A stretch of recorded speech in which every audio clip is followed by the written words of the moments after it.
Hi, and welcome to the BSSS e-content video platform. My name is Piyush Pradhan, and I belong from the Department of English. Today's part of this video is going to take up the chapter Stopping by Woods on a Snowy Evening, and this was by Robert Frost.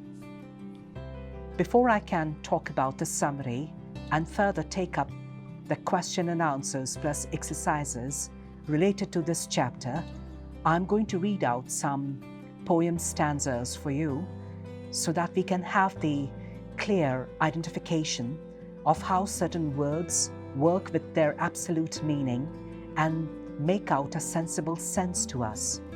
Let us just begin. Whose woods these are, I think I know. His house is in the village though.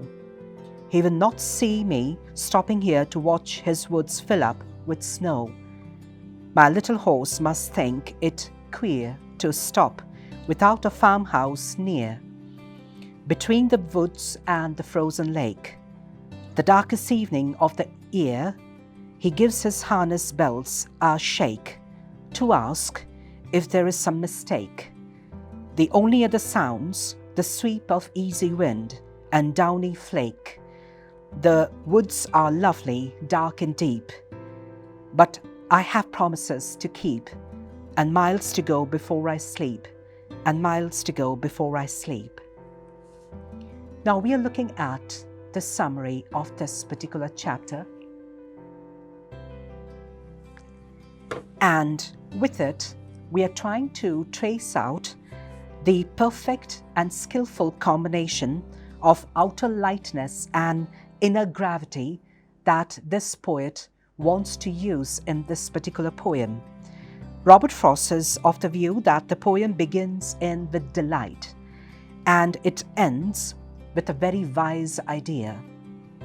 Frost saw nature as an alien force that has the capacity to destroy man, but he also saw the man's struggle with nature in a form of a heroic battle. Stopping by woods on a snowy evening reveals a definite relationship, the narrator and his natural surroundings.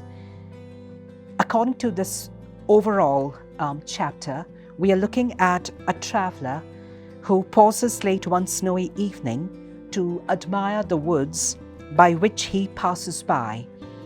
The speaker interrupts his reflections by imagining that his little horse must think it queer to stop without a farmhouse nearby on the darkest evening of the year. Anxiety over the untoward action causes a horse to shake his harness bells, to ask if there is some mistake being done. The speaker notes the only other sounds, the sweep of easy wind and downy flake.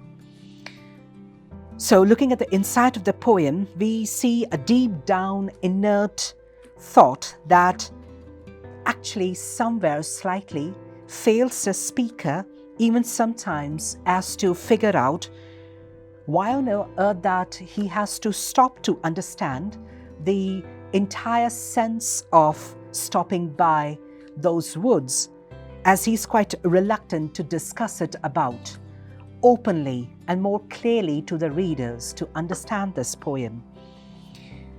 The poem also ends, as we see, very ambiguously. Why this poem ends so ambiguously is because the readers might have complications to understand the central focus of the poem. So far as we have learned these poetic stanzas and also through this entire summary, we find that the central focus of the poem is not the woods. Do not be confused with that. More importantly, it is actually the inward drama of the speaker that is reflected more through this summary. So there is a question that surfaces as why does he actually stops? And why the woods sound so captivating to him? So the reader learns very little about the speaker, especially if this question generates in one's mind.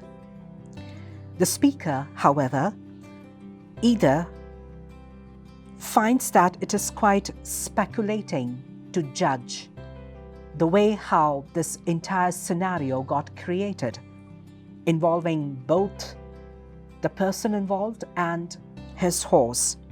So perhaps this is what the full intent of the poem title is all about. And overall, we find that this title provides us with a gratuitous action. The meaning of the word gratuitous means done without good reason. So this is what sums up the summary, where we find that, yes, this poem was in fact very ambiguously taken up by the poet. Now, we are going to deal with the use of glossary. Out of the multiple vocabulary, I have traced out these 4 important words, which are very, very important for us to learn. The first is, of course, the word downy. It means something that is so soft and fluffy in nature. Well, we can directly relate this word with this title, Stopping by Woods on the Evening. So whenever we are looking at this scenario of the woods around, so we can connect it with leaves and something more softer that the poet wanted to take up. Then, of course, the next word, flake. It means a small thin piece of snow. So it must be that snowfall that must be taken up while he was riding on the very back of the horse and trying to stop in the woods. Now the word queer. It means strange or something that is very unusual. Of course, the entire poem talks about the unusual scenario. And lastly, we have got the word sweep. It means to move something with a long, smooth stroke or a quick brushing stroke.